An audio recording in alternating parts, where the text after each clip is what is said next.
Good evening, ladies and gentlemen. It gives me so much pleasure to welcome all of you on behalf of India Habitat Center and Professor Benoy K Behl. Today's talk is the 46th in his monthly series, Glimpses of Culture. In the words of Mr. Chris Sloan, a former director of National Geographic magazine, Benoy K Behl is a filmmaker, art historian, and photographer whose work has brought India's rich heritage into the spotlight for decades. Benoy has spent years exploring and documenting ancient Hindu and Buddhist art.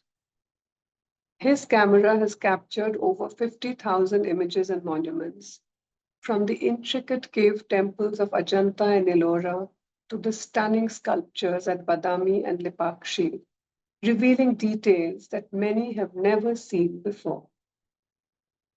Using innovative low light techniques, Benoy has photographed the vivid Buddhist paintings of Ajanta without using flash, a method that preserves their natural beauty. His work has been featured in magazines like National Geographic and has helped shape our understanding of Asian art history. Benoy's photographs do more than record historical sites. They tell the story of a living tradition and the cultural spirit behind these masterpieces.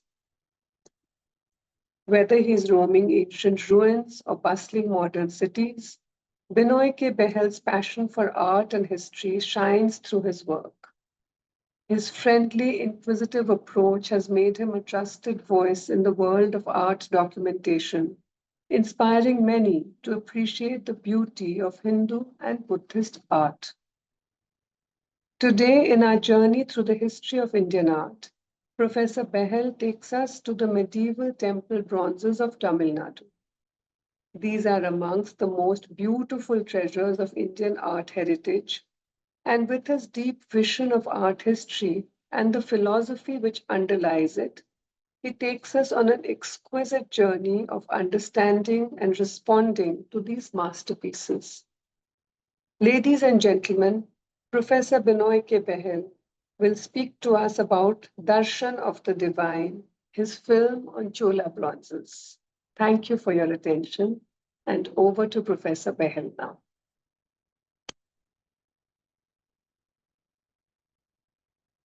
Thank you very much, Sujata Chatterji, for your kind introduction. Good evening, ladies and gentlemen. It is a great pleasure to be here again with all of you to share another chapter from the beautiful art heritage of India. It is a special pleasure for me that respected Dr. Karan Singh, the greatest intellectual and authority on the culture of India, is with us here today. And I must also be grateful to him for the munificent warmth and appreciation which he has given to me for my work over many decades. It is also a pleasure that His Excellency Ambassador Vipul is with us. My many thanks to India Habitat Center for the continued collaboration which has been going on since 1998, in which India Habitat Center has helped me to take the art of India before the people. Very kind of them. And a special thanks to Ms. Renu Oberoi, who began this and has continued this series of talks, of which today's talk is a part. My deep gratitude to Doordarshan, who have patronized the making of my many films, such as this one of today, on very serious subjects of Indian art history. In this world where most things are driven by very commercial considerations, Doordarshan has lived up to its reputation, to its mandate as a public broadcaster and has actually patronized the making of such serious and researched work. My deep gratitude to them. Ladies and gentlemen, as we have seen in the past few lectures, the art of India since ancient times has been meant to help us on the philosophic path. Since the very earliest of times, it was the stupa in Buddhist, Jaina, Ajivika places of worship, and the linga in Hindu places of worship, the linga or mark of the eternal in the Hindu places of worship, which was the final focus of attention in meditation. Something which did not replicate or bring before us any of the forms of the world around us. A practically shapeless object which helped us to shut out the noise and glamour, the material concerns, the material visuals of the world around us, so that we could meditate in peace and focus our attention on that which is beyond all the forms of the world, beyond all that there is in the world around us, to that which is formless, nirgun or arupa. Thereafter, by the turn of the common era, deities began to be seen in Indian art. These deities were personifications of concepts and qualities. And they helped us, they helped the common man, they helped each of us to be able to relate to divine concepts, to be able to relate to that which was beyond the mere material of the world. And by the time we reach the 4th and 5th centuries, these deities had become exquisitely graceful. They moved us with their immense beauty. And it was a philosophy of aesthetics in which the grace was awakened within us by a response to the sheer beauty in front of us.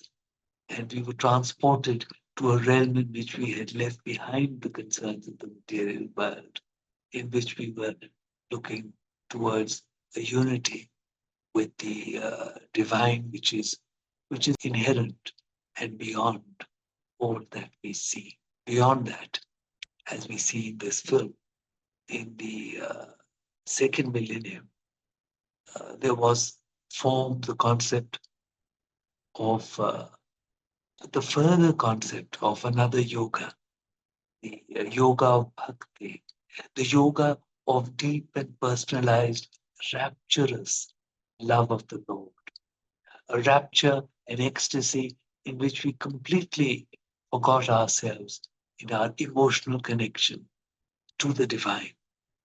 And therefore, we were transported in bliss, transported always away from the mundane to that which is the most beautiful, the most graceful, to that which is eternal.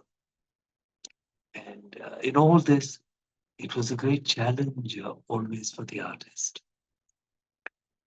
to use material form and to use the beauty of materiality, the beauty of material objects to transport us, to help to take us to an understanding of that which is beyond the material. So it is a wonderful grace which was developed in all this art. A grace which went far beyond the optical reality of the world. Because it is not the optical reality, it is not the objects of the world or the beauty of the world which our attention was being drawn to. It is something which used the shapes of the world, but always luminous with divinity, always beyond that which was just mundanely beautiful, to take us to the grace which is inherent, to take us to the grace which is beyond. And it is most marvelous to see how our emotions the emotional connection with the divine is brought about and created in the second millennium in these beautiful deities that you're going to see in this film. It is that which helps us to realize the divinity within each of us, the divinity even in the personal interactions that we have in the world, and to see to relate to the personalities and the happenings and the emotions of the divine as they are presented to us. So it is a great joy for me to present this film before you on Chola bronzes. Sunil, kindly run the film. Thank you very much.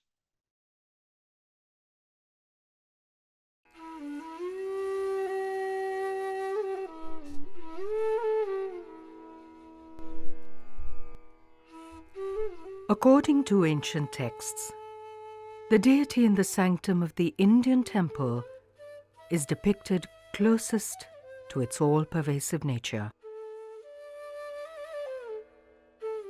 It is a manifestation of the ultimate truth. There also developed a great tradition of Utsava Murtis, or festival images. The deity, in many manifestations of human form, comes out to the streets of the town.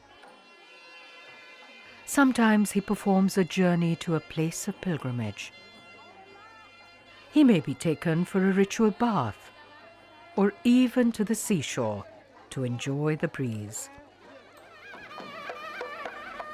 As presented in the ritual texts, the Utsavas are of two kinds.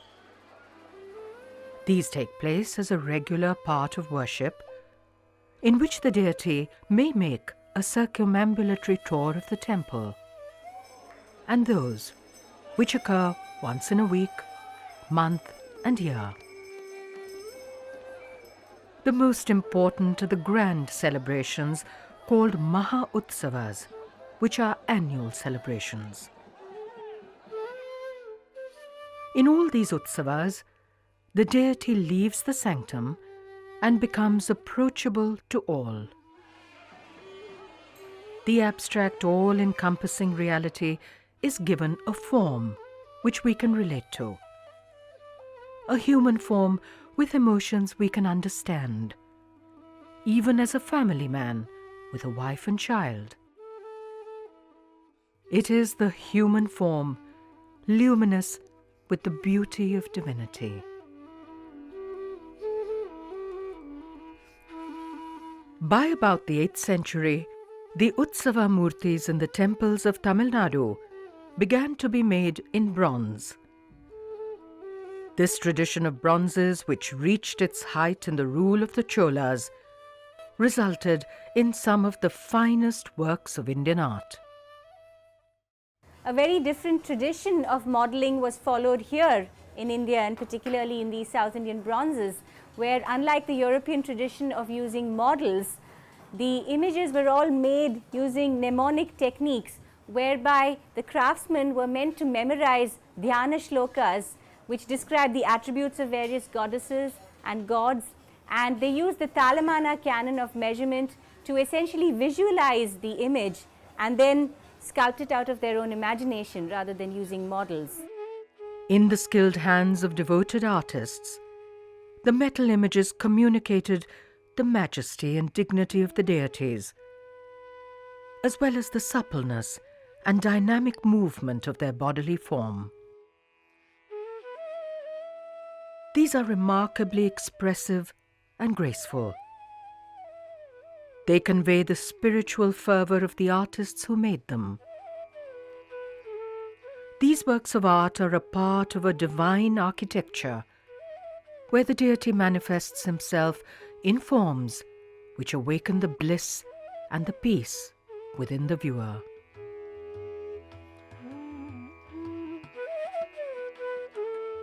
These fluid and subtle images are a means of expressing the beauty of the divine, which is in all that we see.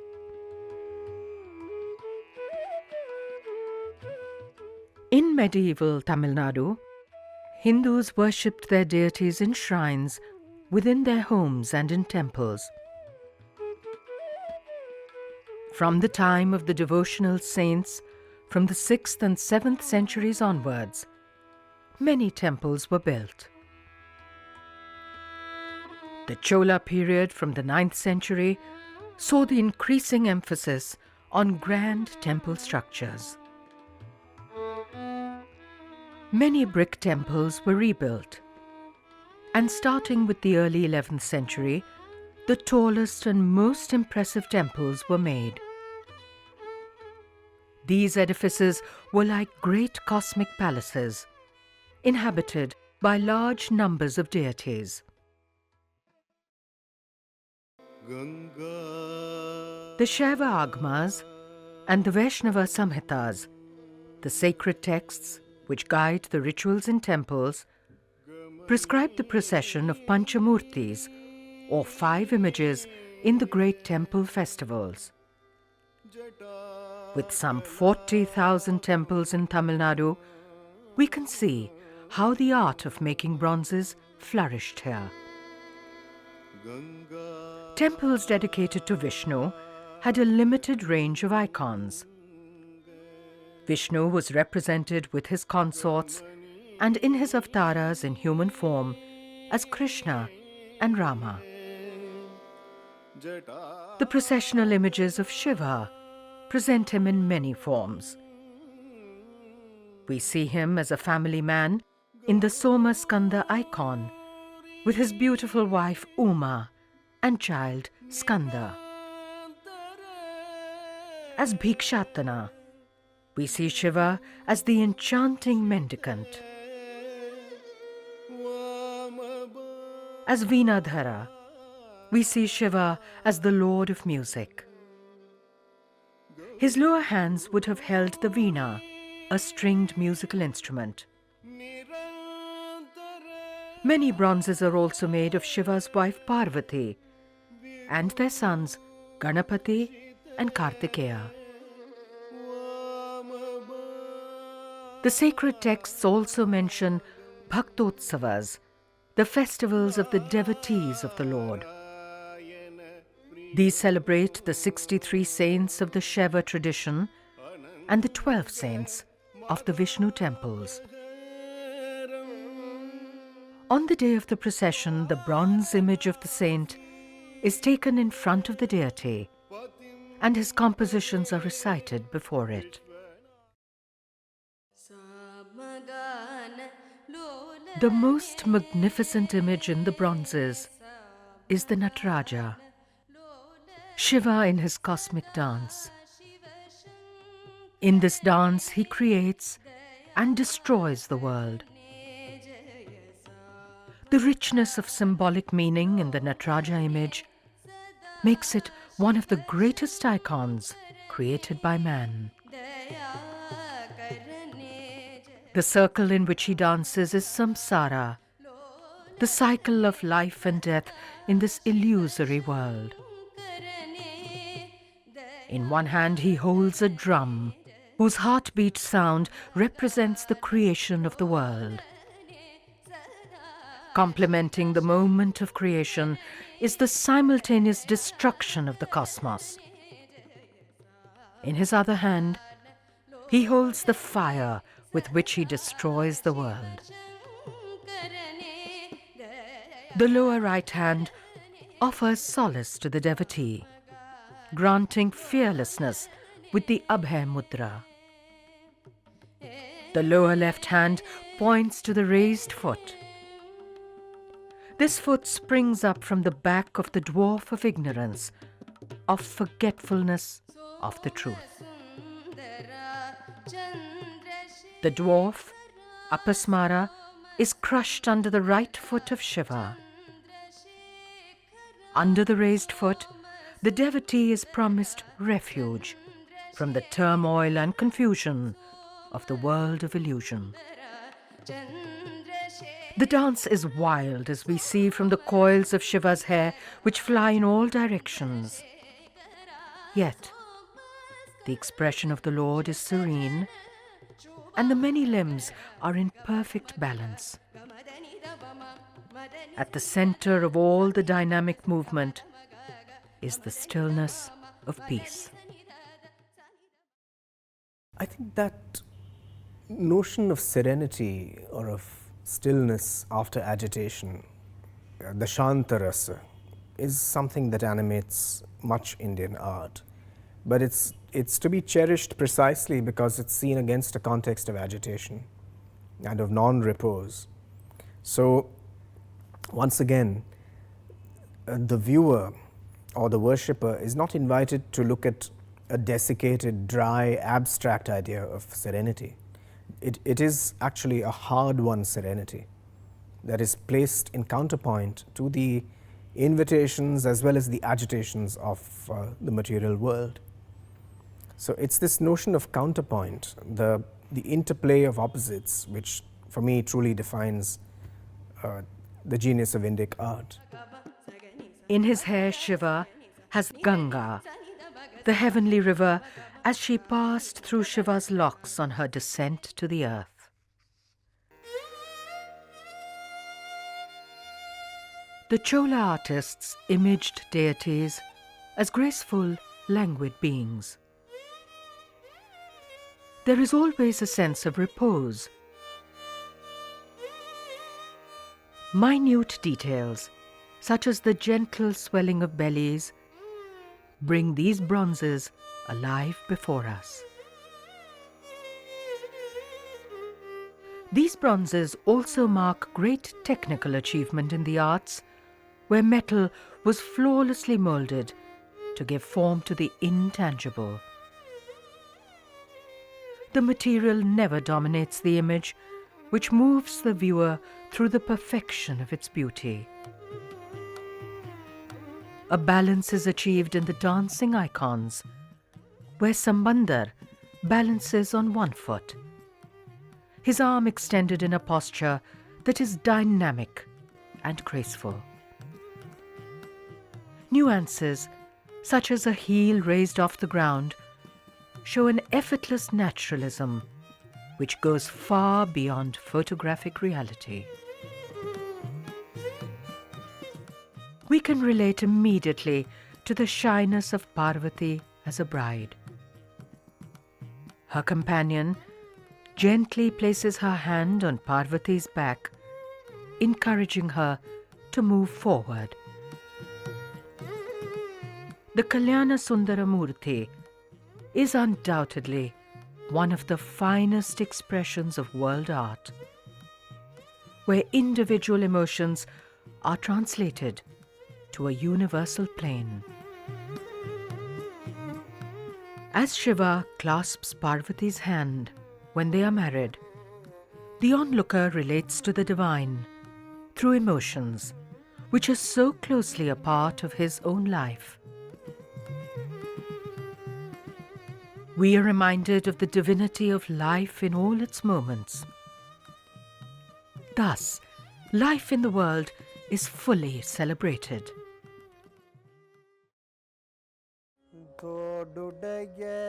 While the bronzes were made, Vedic hymns were chanted and sacred rites were performed at appropriate stages.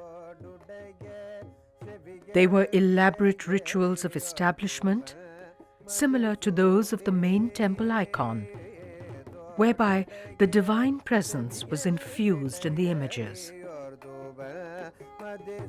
The Utsava Murtis would then reside in the sanctum or close to it. They would receive daily worship, and at the time of the festivals, they would truly come into their own. Besides daily and weekly festivals, most annual festivals last for 11 to 15 days. They are grand and colourful occasions in which the deities are carried through the city streets on palanquins and on vast chariots. The chariots or rathas have tall superstructures which resemble temple towers. Such festivals continue till today as expressions of religious fervour and personalized devotion to the deities.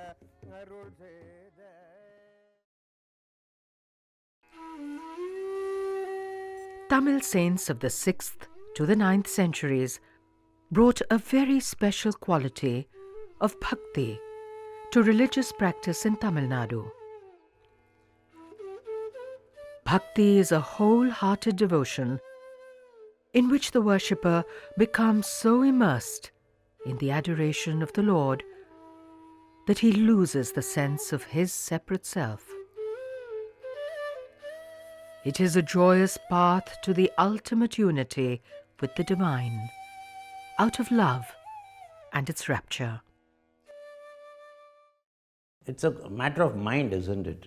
There can be a very personal relationship with God. It's a personal relationship with something which is probably beyond our comprehension, but at the same time, the surrender is a accepted form of worship, both in the Saivite tradition as well as the Vaishnava tradition. Finally, you are supposed to surrender. Bhakti is the ultimate and most personalized expression of love of the deity. The poems of the saints left a deep impression upon Tamil culture, which continues till today. The Shaiva saint Appar sings of Shiva. If you could see the arch of his brow, the budding smile on lips red as the convey fruit, the sweet golden foot raised in dance, the essence of the Utsava Murtis is found in their poems. This is the Lord who has come out of his all-pervasive form in the inner sanctum to be among his people. On the streets he offers darshan, a view of himself. In Indic traditions it is believed that the act of looking upon the divine is an act of receiving grace. The divine is present everywhere. In our recognition of that, we are blessed. The deity is treated as an honored guest and beloved Lord. He receives puja or ritual adoration every day, and in some temples, even up to 8 times a day. Priests wash his feet, bathe and anoint him, rub sandalwood paste on him, and dress and ornament him. He is entertained with song and dance, and hymns of the saints are sung before him. Inscriptions speak of a dazzling array of jewelry which was gifted to the deities. These were given by a wide range of persons, from royalty to merchants, musicians and dancers, and palace maids. Inscriptions also inform us of 400 dancing girls who were brought to live in Tanjavur to dance before the deities. The technique used to make South Indian bronzes is called the lost wax process. First, the image is carefully made out of hard beeswax, complete in all its details. Then the wax is covered with layers of clay. The clay-covered model is then heated so that all the wax melts and comes out. What is left is a cavity which exactly replicates the wax image. Next, the molten bronze is poured in through channels in the original design. Once it has cooled, the clay is broken away and the stems of the channel are filed off. During Chola times, the molds were made so perfectly that no further details needed to be carved. However, these days, the fine details are cut after the casting process is over. As the clay mold is lost each time, every bronze is a unique work of art. The early images were made of copper, as is recorded in Chola inscriptions. In later times, images of Panchaloha, or 5 metals, became popular. The constituents, gold, silver, copper, lead and tin, represent the 5 basic elements of which the world is made. The Sthapati who makes the bronze image, he creates an image with all devotion, and it is seen that he is considered the Acharya at that time, so he is called Achari. He is given cloth, he is given garland, he is given all the gifts. In fact, he is even worshipped. Sacred water is sprinkled on him, and he becomes the divine who makes the divine image.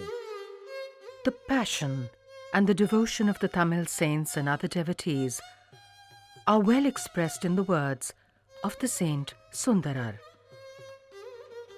We see also the deeply personal quality of this worship.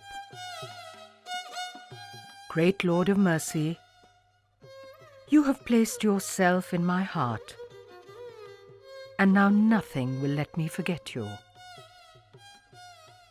How could I possibly say that I am not your slave? It is these exquisite images in human form which brought the divine from abstraction to accessibility and even intimacy. The Saint Appar sings, "It is glorious and unceasing, the singing and dancing about the Lord's glory, as devotees sing the praises of the Lord who stood revealed before them." The Utsava Murtis and festivals provide that wonderful occasion when the people may experience the joy of being overwhelmed with devotional feeling.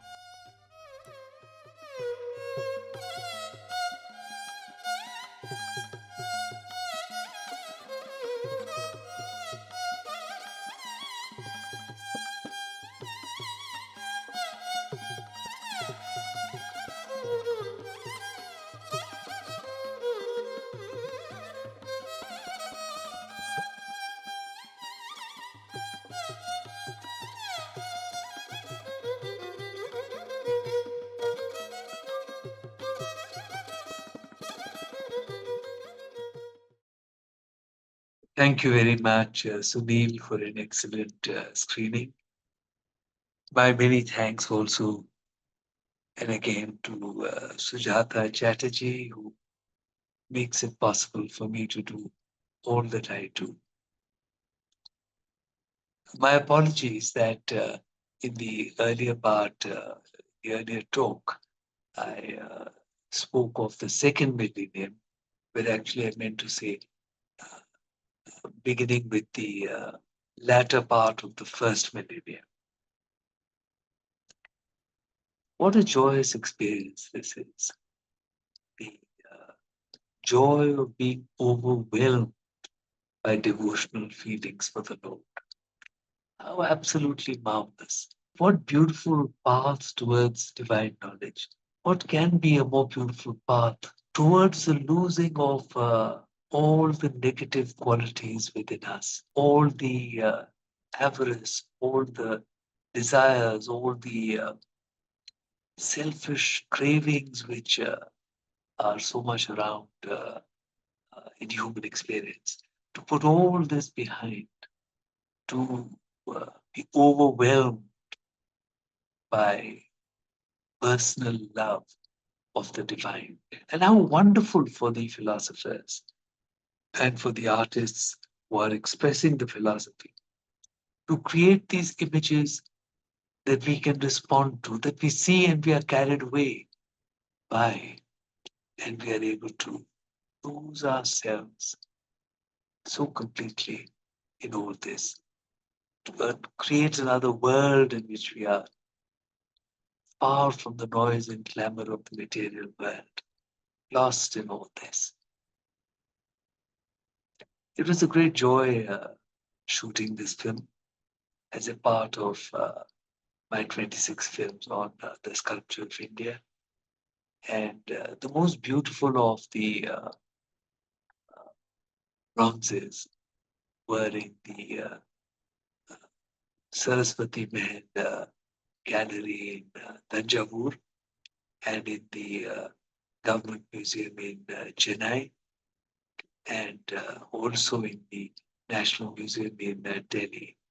A few very beautiful images were also in places like the Smithsonian Institution in Washington, D.C., and the Asia Society in New York. Beautiful journey, and I must thank all who cooperated so much to give me the opportunity to bring together the masterpieces of this art together to share with all of you. I would be happy to answer some questions if you have them, and please put your questions into the chat box. I will request Sujata to read them out to me. Yes. And before that, I would like to invite all of you to our next screening, which would be on a Saturday at 6 p.m. on 23rd August. And this time the film is Grandeur of the Lord. It's a film about the exquisite Chola temples of Tamil Nadu. So we're staying on in Tamil Nadu, 23rd August, Saturday, 6 p.m. Please mark it in your calendars. We'd love for all of you to be with us once again. Krishna Burli, Jiva Bhava Laya expressed in art form. Thank you so much, Krishna. It is always so good to see your sensitive responses to this beautiful art. Thank you. Manju Goel, beautiful. Thank you very much, Manju. My pleasure. Money, stunning. Thanks, Benoy and Sujata. I'm so glad you appreciated it, Mani. It was a pleasure to have you with us. Tarun, hi Benoy. I really enjoy being a part of your screenings. As an evolved person, how did you take the decision of choosing which subject to work on and when? Since India has so many subjects to document, how does the sequence of projects unfold? Thank you for being with us, Tarun. It's always a pleasure. Yes, you're right that there are so many beautiful subjects in India.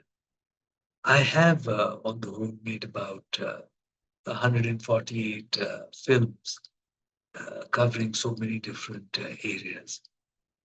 And how did the sequence unfold?